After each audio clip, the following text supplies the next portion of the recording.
The Nomads have founded a university. The Khan financed an initiative of a Western traveler.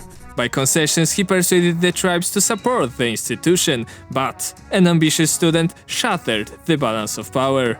Will he follow through or flee? This will be decided by you, the viewers. The first universities emerged as a result of a religious revolt.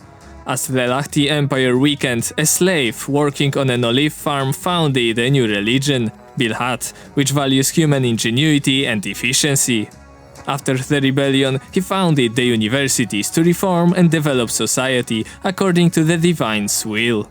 They were granted so much autonomy that they functioned almost as city-states, independent of their kings and sometimes even against them. Centuries later, a young scholar named Menfesu was amazed by the institution's grandeur. He dreamed of becoming a rector, but the competition was too intense.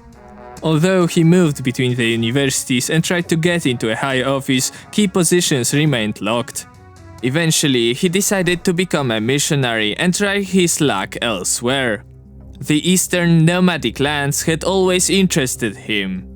And although the steppe tribes mostly follow Bilhat on paper, there are two main schools of thought in the religion. The one followed primarily by the Western world, Menfesu included, sees the accumulation of knowledge as the only way to achieve the ingenuity and efficiency demanded by the divine. But the other school of thought, the one that the Nomads primarily follow, argues that it's more important for a person to be ingenious and efficient in their own regard, placing common sense and practice above theory and books. Menfesu had always wanted to civilize the tribal peoples and show them the limits of individual experience. Books, he argued, are necessary for development. For years he was unsuccessful, as nomadic rulers often saw him as a weak man with nothing to offer. But eventually, the missionary arrived at the Żyweho Confederation. He visited a trade town in the middle of the steppe, a rare sight. Here, Menfesu founded a makeshift school with a dozen students learning his native tongue and theology. The wooden building was a huge downgrade from the monumental buildings of the West, but the students were eager to learn the knowledge of the distant traveler. Eventually, the Khan discovered the informal university and saw it as an opportunity. Western academies trained siege engineers and tacticians, people who very rarely appeared on the steppe. So, the Khan realized if he could foster his own university, the Khanate could excel in military matters and conquer the pagans up north. The only obstacle was public discontent.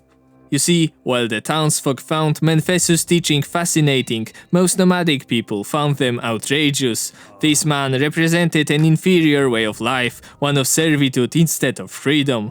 They saw farms as chains tying people to the land they cultivated, and thus the Khan's idea of founding a university was seen as a threat to the nomadic way of life and a measure to centralize power in the hands of the Khan. To counter the dissidents' arguments, the ruler assembled the University Council. While Western universities were mostly governed by a single person, here the rector was just a member of a 4-person council that would decide on every matter, its curriculum, building projects, etc. It satisfied the tribes just enough to silence them. And soon, thanks to an architect from the West and pagan slave labor, a grand university building inspired by the crown jewel of the West stood in the middle of the steppe. Today, one of its students is Rajaleb. He comes from a neighboring nomadic tribe.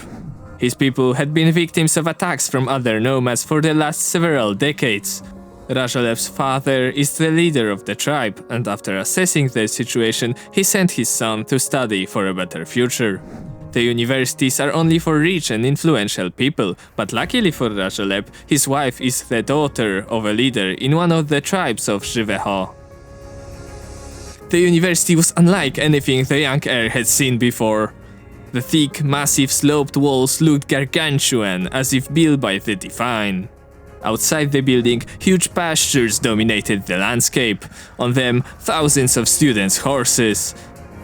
Further off, he could see tents grouped into large clusters.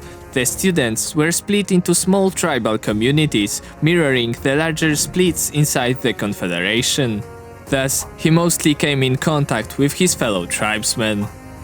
Each day, he would do the same as the other students, leave his camp early, arrive on horseback, spend the entire day studying, and go back to the camp.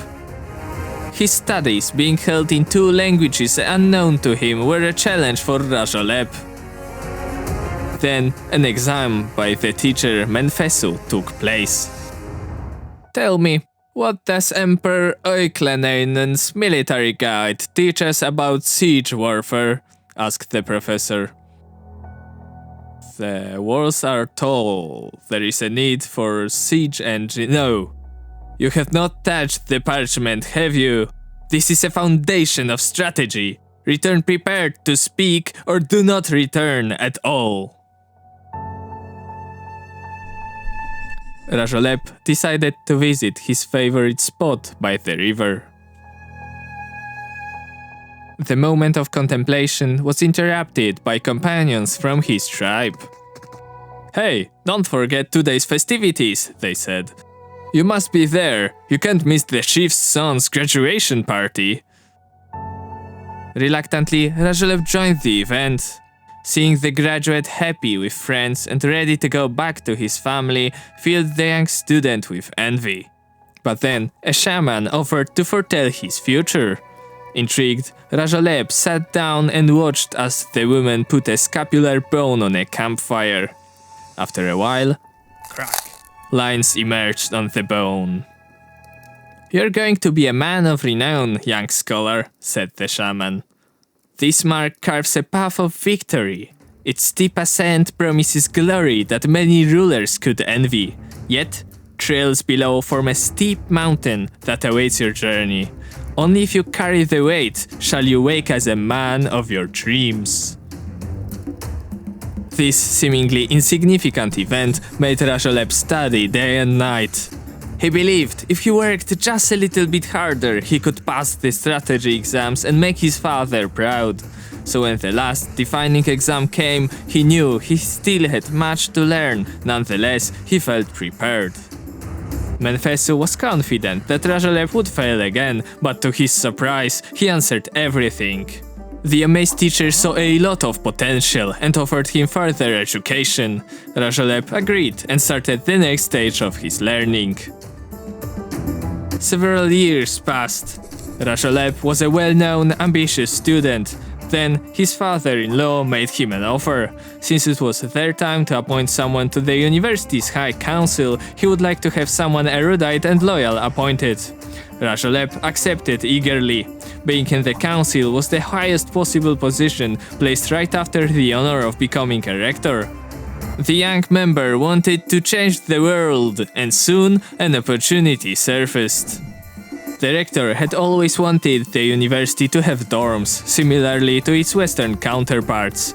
The Khan had long supported the plans of Menfesu, wishing for the university to be effective and yield commanders and engineers for a military campaign.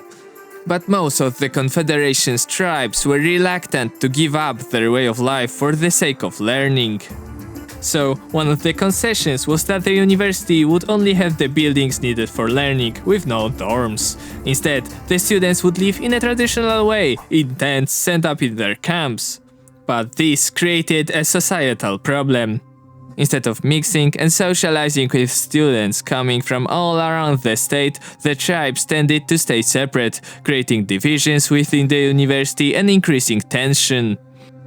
Another concession was that half of the council members were appointed by the tribes, so no reforms could be passed without them. But now, with young and reformist Rajoleb, who used to suffer from tribal conflict himself, the tide might turn for the dorm supporters' side. His father-in-law opted not to interfere. He didn't want to anger the Khan that might change his mind and not appoint him as a main commander. But with Rajoleb working on his own, the chief could also deny having a say in the vote.